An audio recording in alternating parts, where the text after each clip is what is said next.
하나님 말씀은 마태복음 16장 21절부터 28절까지 말씀입니다. 이때로부터 예수 그리스도께서 자기가 예루살렘에 올라가 장로들과 대제사장들과 서기관들에게 많은 고난을 받고 죽임을 당하고 제3일에 살아나야 할 것을 제자들에게 비로소 나타내시니 베드로가 예수를 붙잡고 항변하여 이르되 주여 그리마옵소서 이 일이 결코 주께 미치지 아니하리이다. 예수께서 돌이키시며 베드로에게 이르시되 사탄아 내 뒤로 물러가라. 너는 나를 넘어지게 하는 자로다.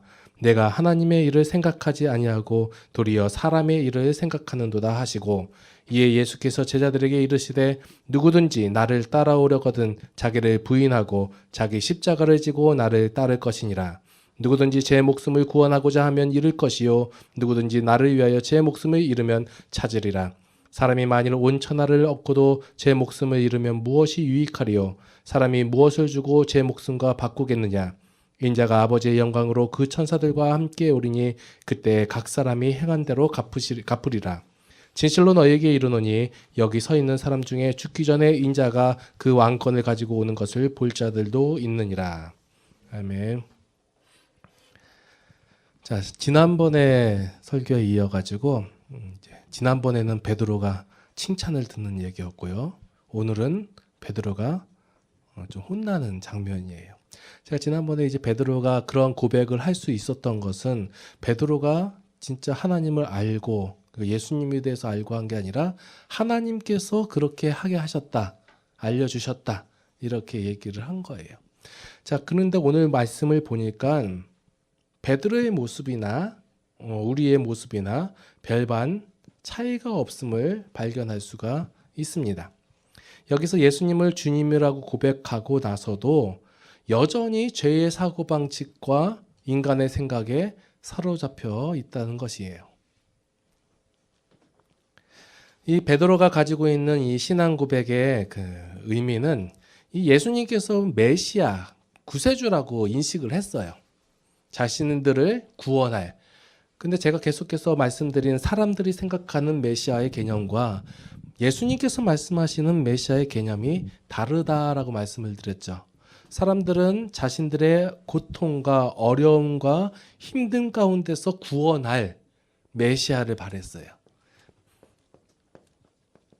베드로도 이런 메시아로서의 예수님을 고백을 한 거예요. 그런데 왜 예수님께서 이 땅에 오신 이유와 그리고 그분을 보내신 그 아버지의 하나님의 뜻을 제대로 이해를 하지 못했다라는 것이 오늘 본문에서 증명이 되고 있는 거예요. 그 사람들이 종교에 대해서 오해를 하는 게 있어요. 일반적인 종교를 생각하듯이 기독교를 생각하는 경우가 있어요. 그게 뭐냐면 지금까지 마태복음 1장부터 16장까지 보여준 내용 중에 자기 공로가 들어가요. 이제 바리새인과 서기관들과의 싸움 그리고 일반적인 백성들 사이에서 나타나는 모습이 뭐냐면 다 요거예요. 요거. 자, 사람들이 무엇인가 얻고자 한다면 어떻게 해야 돼요? 뭔가 얻고자 한다면 내가 무엇인가 좀 해야죠. 그 근거가 있어야죠. 그죠? 자, 예를 들어서 우리나라 사람들이 제사를 드리잖아요. 그죠? 조상님께 제사를 드려요. 왜요? 네, 그럼요. 잘 되게 해달라고. 조상신이시여 우리들을 잘 되게 해주세요 하면서 뭘 했냐면 제사를 드려요. 제사. 그래서 제사를 드림으로 말미암아 신이 감동을 해가지고 내 삶을 잘되게 하신다 이거예요. 그러면 제사를 드렸다라는 것이 그들의 공로라는 거예요. 근거예요. 이러한 근거를 보여줬으니까 자 받아 먹었으면 어떻게 해야 돼요? 뭔가 보여줘야 되지 않느냐 이거예요. 이렇게 우리가 하나님을 대한다는 거예요. 그러니까 바리새인과 서기관들이 계속해서 예수님께 혼을 나고 그랬던 이유가 뭐냐면 그들이 구원받고 하나님 앞에 나아올 수 있는 근거를 그들은 바리새인과 서기관들은 무엇이라고 뒀냐면 구제와 금식과 그리고 기도 이런 것을 들고 나온 거예요. 제가 하나님께 기도하지 않았습니까? 저는 구제하지 않았습니까? 금식하지 않았습니까? 그러니 내가 하나님 앞에 나올 수 있는 근거가 확실하게 준비가 되었고 마땅합니다 라고 나오는 거예요. 그런데 예수님께서 기적을 일으킨 대상들 보니까 자, 누구예요? 뭐 이방인들, 그리고 가나안 여인, 그리고 아무것도 할 수 없는 자들이에요. 하나님 앞에 무엇인가 보여줄 수 있는 그 근거가 하나도 없는 자들에게 예수님께서는 뭘 하시냐면 기적을 보여주시고 이적을 보여주시고 그들을 흔히 말하는 구원하셨다는 거예요. 이 시작부터 이제 다른 거예요. 우리가 하나님 앞에 나아간다라고 했을 때 우리 신앙적인 근본적인 생각 속에서 뭐가 있냐면 내가 신을 감동시켜서 내 삶에 무엇인가 얻어내고자 하는 것. 만약에 내 현재 삶에서 못 얻어내면 언제 얻어내야 돼요? 죽어서. 예. 그러니까 세상에서 보상을 얻거나 아니면 다음 세상에서 이제 상위 계층으로 올라갈 수 있는 기회. 절호의 기회잖아요. 예? 그렇게 생각을 한단 말이에요. 베드로가 오늘 예수님을 메시아를 그렇게 인식을 했어요. 베드로만 그런 게 아니라 지금 현재 우리들도 그렇게 예수님을 하나님을 그런 수단으로서 인식을 하는 거예요. 이러한 오해에 빠지는 것을 예수님께서는 사단이라고 경계를 하시는 거예요. 자, 마태복음 7장 한번 가볼게요. 마태복음 7장 21절과 23절, 21, 22, 23절. 나더러 주여 주여 하는 자마다 다 천국에 들어갈 것이 아니요 다만 하늘에 계신 내 아버지의 뜻대로 행하는 자라야 들어가리라. 그날에 많은 사람이 나더러 이르되 주여 주여 우리가 주의 이름으로 선지자 노릇하며 주의 이름으로 귀신을 쫓아내며 주의 이름으로 많은 권능을 행하지 아니하였나이까 하리니 그때 내가 그들에게 밝히 말하되 내가 너희를 도무지 알지 못하니 불법을 행하는 자들아 내게서 떠나가라 하리라. 여기서의 핵심은 뭐예요? 무엇인가 행했다가 아니에요. 아버지의 뜻이 중요한 거예요. 사람들은 혹은 보상을 받을 근거를 이제 종교적 열심과 헌신 그리고 능력에 있다고 얘기를 해요. 그래서 내가 종교적으로 얼마나 열심히 했습니까? 해서 그 근거로 삼아서 하나님께 요구를 하는 거예요. 내가 하나님을 위하여 이러이러한 일을 하지 않았습니까? 그러니 하나님이 나에게 복 내려주심이 마땅합니다. 라고 얘기하는 거예요. 예수님은 이걸 뭐라고 얘기하냐면 사탄아 내 뒤로 물러나라 이 얘기예요. 일반적으로 하는 오늘 본문 말씀이 좀 내용이 조금 다르게 다가와서 좀 충격으로 다가갈 수도 있으실 거예요. 그래도 할 얘기 해야죠. 한국교회가 열심과 헌신을 많이 강조해요. 열심을 내고 하나님을 감동시켜라. 주의 보좌를 흔들어라. 얘기를 해요. 그러나 오늘 방금 전에 읽었던 마태복음 7장에서 강조점은 그 뒤에 나오는 말씀처럼 반석 위에 세운 집, 모래 위에 세운 집이 나와요. 여기서 강조가 되는 것은 기초를 어디에다 두었냐 여기에 관심이 있지 얼마나 화려하게 지었냐, 얼마나 더 열심을 지었냐, 얼마나 더 힘을 다해서 지었냐 여기에는 전혀 관심이 없어요. 하나님이 우리를 바라보신 관점이 이거예요. 너희의 기초를 어디에다 두었냐 이거예요. 우리는 우리가 정한 목적과 갖고 싶은 것을 채우기 위해서 하나님과 예수님을 수단으로 동원하려고 하는 거예요. 베드로가 그랬어요. 지금 보니까 예수님이 능력 있는 사람이에요. 막 병든 자도 고치고 말에 능력도 있으시고 그래요. 그러면 이 예수님을 통해서 우리가 새 세상을 열고 그러니까 복을 받고자 하는데 예수님께서 이제 뭐 하시는 거예요? 십자가에 달려 돌아가시겠다고 죽겠다라고 얘기하니까 베드로의 생각에서는 십자가에 달리면 안 되는 거예요. 그러면 다 끝나잖아요.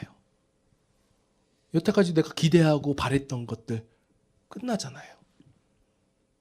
그래서 예수님을 동원해 가지고 세상에서 무엇인가를 얻어야 하고 한 자리를 차지해야 하는데 지금 십자가에서 달려 돌아가시겠다고 말하니까 말도 안 되는 말씀이라는 거예요.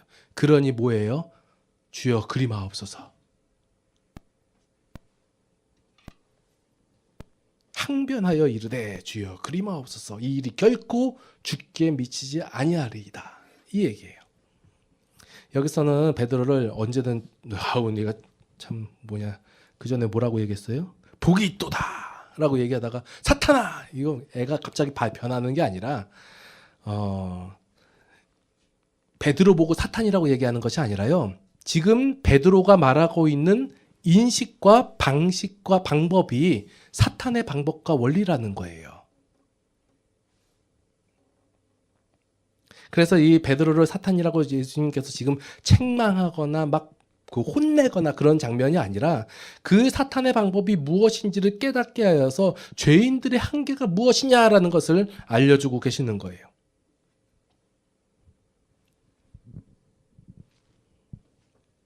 바리새인들이 뭘 얘기하고 있었냐면요. 정직하게 살면, 부지런하게 살면, 의로운 행위를 하면 은혜를 받고 축복을 받는다는 이런 방법을 인간적 방법으로 들고 나와요. 율법을 지켜라. 하나님 앞에 정직하게 생활하라. 그러면 너희가 구원을 얻을 것이다. 라고 얘기하는 거예요. 예수님께서 말씀하시는 것과 바리새인들이 말하는 것, 그리고 현재 교회들이 말하는 것, 차이점을 발견할 수 있겠어요? 우리가 흔히 알고 있었던 내용이 예수님께서 말씀하신 내용이 아니라 바리새인과 서기관들이 말하는 내용들이었어요. 정직하게 살 수 있고 부지런하게 살 수 있고 의로운 행위를 할 수 있다.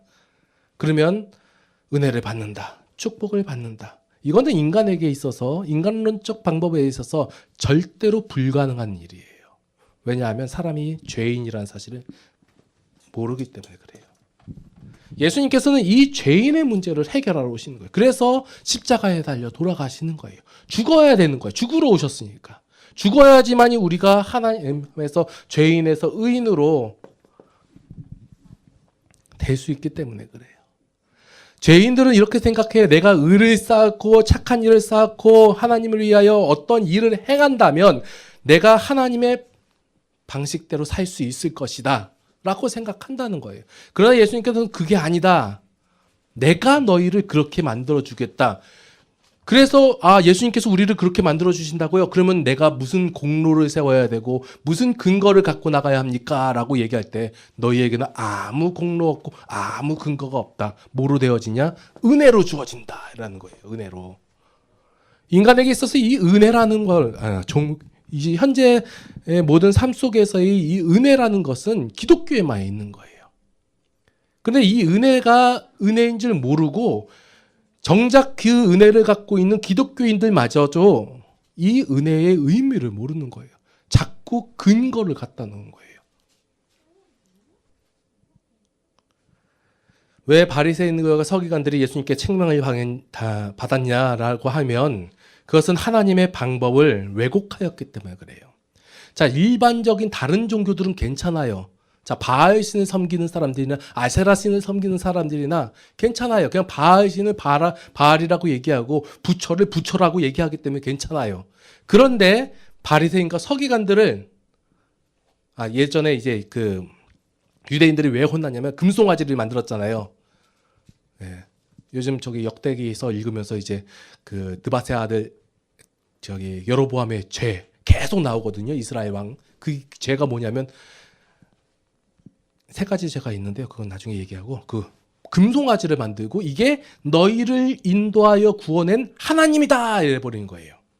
이것은 다른 신을 섬기는 문제가 아니라 하나님을 왜곡하는 거예요. 그 금송아지가 하나님이 아닌데 하나님이라고 얘기하는 거예요.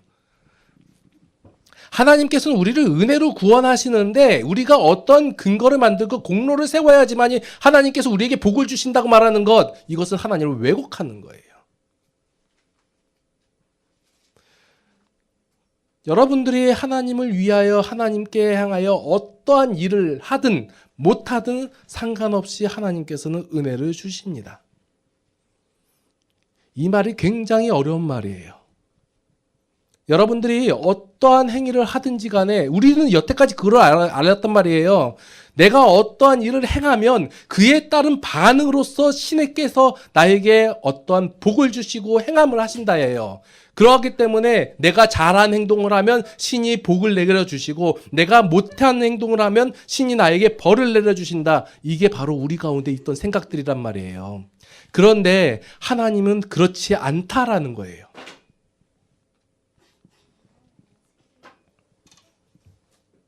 그래서 예수님께서는 바리새인과 서기관들이 하나님의 방법을 왜곡했기 때문에 바리새인과 서기관들은 그런 행위를 쌓아야 하고 그런 행위를 해야지만이 하나님의 자녀가 되고 하나님의 백성이 되고 복을 받을 줄 알았단 말이에요. 그 하나님의 방법을 왜곡하였기 때문에 책망하고 계신다는 거예요. 그래서 오늘 말씀 중에서 이제 유명한 말씀 나오잖아요. 뭐예요? 이게 유명하다는 게 뭐냐? 많은 사람이 알고 있는 내용. 누구든지 나를 따르거든 자기를 부인하고 자기 십자가를 지고 나를 따를 것이니라. 대부분 이걸 뭐라고 생각하냐면 나는 없어요. 오직 주님만이 계세요. 나는 아무것도 아니에요. 그리고 예수님께서 지신 그 십자가의 고난에 나도 동참하여 그 고통을 지고 내가 세상을 살아가겠습니다. 내 십자가를 지고 가겠습니다. 이렇게 받아들인다는 거예요. 자기를 부인하라는 거 뭐예요? 나는 자아가 없어요. 이 얘기예요? 나는 아무것도 아니에요. 뭐 아무것도 아니에요. 이건 뭐 신앙적인 자세나 태도를 말하는 것이 아니라 신앙 본질의 근본적인 것을 말하고 있는 거예요. 기독교는 자기 부인의 종교가 아니에요. 자기 완성의 종교예요. 나는 없습니다 아니라 내가 완성되는 거예요. 하나님으로 인하여. 그러니까 계속해서 싸우고 있는 내용이 뭐냐면 내 방법과 그러니까 인간적 방법과 방식대로 하는 건 될 것이다 라고 얘기하는 거예요. 근데 하나님은 그렇게 안 한다라는 거예요. 계속 은혜의 원리와 인간적 원리의 이 싸움이 계속 이루어지고 있는 거예요. 인간이 하나님을 알아야지만이 우리의 기본과 기초와 그리고 존재, 의미, 가치 마침내 무엇이 이루어지는 것 이것을 알 수 있기 때문에 그래요. 하나님을 알아야지만이. 7장에서 많은 신앙인들이 선지자 노릇하고 귀신을 쫓아내고 권능을 행한 것이 권세를 휘두르는 것이라고 생각을 해요. 많은 사람들이 그렇게 생각해요. 그렇게 행했을 때 내가 주의 일을 했다라고 생각을 해요. 근데 하나님께서 말씀하신 것이 뭐예요? 불법을 행하는 자들아. 이거예요. 전혀 우리가 알고 있는 신앙과 말씀에서 보여주고 있는 신앙과 차이가 이렇게 분명하게 나오는데 왜 계속해서 그렇게 얘기하는 거예요? 주여 내가 주를 위하여 기적을 행하였나이다. 내가 주를 위하여 선지자 노릇했습니다. 귀신을 쫓아냈습니다. 권능을 행했습니다. 주의 나라가 확장됐습니다. 얘기해요. 많은 교회에서요. 예수님의 대답 명확하게 나왔잖아요. 이 불법을 행하는 자들아. 이것을 권세라고 얘기해요. 근데 예수님께서 말씀하신 권세는 십자가의 권세예요. 십자가의 권세가 뭐예요? 십자가는 다른 것보다 딱 하나예요. 뭐냐면 죄로부터의 구원이에요. 죄와 단절되는 것 이것이 우리의 권세라는 거예요. 우리 크리스찬 기독교인들의 가장 큰 권세가 뭐예요? 죄를 이기는 거예요. 죄를 이기고 하나님을 알 수 있는 것 이게 큰 권세예요. 여러분들이 세상의 삶 속에서 이 권세를 누리면서 사는 거예요. 하나님을 알아간 거, 하나님을 인정한 거, 하나님을 고백한 거. 그리고 내가 하나님이 죄를 이기니까 뭐가 생겨요? 하나님의 심정과 성품이 나오는 거예요. 물론 그것이 맨날 나오지는 않지만 조금씩 되어져 가는 때 그게 바로 십자가의 권세를 얘기하는 거예요. 성도에게 있어서 십자가는 고통이 아니라 십자가는 구원이에요. 십자가를 진다는 것은 특권이고 자랑이고 더할 나위 없는 영광인 것이에요. 자꾸 이것을 고난으로 보고 고생으로 보고 내가 주를 위하여 이렇게 헌신하고 고생하고 했으니 주여 나를 복되게 하여 주시고 복 내려 주시옵소서. 이거는 기독교적인 것이 아니에요. 여러분들이 생각하는 복, 여러분이 생각하는 잘됨, 이거는 하나님께서 여러분들이 매달리지 않더라도 주세요. 여러분들이 신앙적 열심을 안 해도 주세요. 여러분들이 어떤 헌신을 안 해도 하나님께서는 주세요. 네. 성도에게서 자랑은 뭐예요? 십자가예요. 죄를 이겼다예요. 내가 하나님을 고백한다예요. 내가 하나님을 알았다예요. 그래서 십자가를 진다는 말의 의미는 구원의 근거, 은혜의 근거를 내가 주로 두고 하나님으로 두고 나아간다는 거예요. 나는 공로 없다예요. 그게 그래서 우리는 공로가 없음에도 불구하고 우리는 흔히들 얘기해 아무 공로 없습니다. 이 죽을 죄인을 하나님께서 구원할 말은 그렇게 하면서 가진 공로를 다 세우고 있어요. 내가 주를 위하여 금식을 어떻게 했으며 주를 위하여 어떻게 기도하였으며 내가 구제를 어떻게 했습니다. 내가 주를 위하여 선지자 노릇하고 권세를 휘두르고 권능을 행했습니다. 다 공로로 두고 근거로 둔다는 거예요. 아니요. 우리가 갖고 갈 근거는 십자가 그거예요. 예수 그리스도의 하나님의 은혜로 말미암아. 그러니 이게 잡혀야 우리의 모든 삶 속에서 나타나는 신앙적 요소들이 어떤 조건이나 근거가 되는 것이 아니라 반응이요, 결과가 된다는 거예요. 여러분들이 감사헌금을 굉장히 많이 하면 하나님께서 감사리를 굉장히 많이 주시지 않으세요. 여러분들이 11조를 생각하는데 내가 한 달에 1,000만 원 벌어야겠어 해가지고 지금 100만 원 버는데 100만 원 다 바쳐요. 그럼 하나님께서 1,000만 원 이루게 하십니다. 아니요. 그런 사기가 어디 있어요. 여러분들이 헌금 안 해도 하나님께서는 여러분들의 먹을 양식과 일용 양식을 주시고 풍부하게 채워주세요. 저 이런 설교하면 이단이라는 소리 듣겠죠. 그래도 어떻게 하겠어 이게. 여러분들이 자꾸 우리가 흔히 얘기하는 아무 공로 없습니다 얘기하면서 실제적인 신앙의 삶과는 정반대로 얘기하고 있단 말이에요. 바리새인과 서기관들은 우리가 맨날 욕을 해요. 이 사람들을 이루면서. 그러면서 우리의 행함은 그들보다 못해요. 그러면서 그것을 우리의 근거로 삼고 공로로 삼는단 말이에요.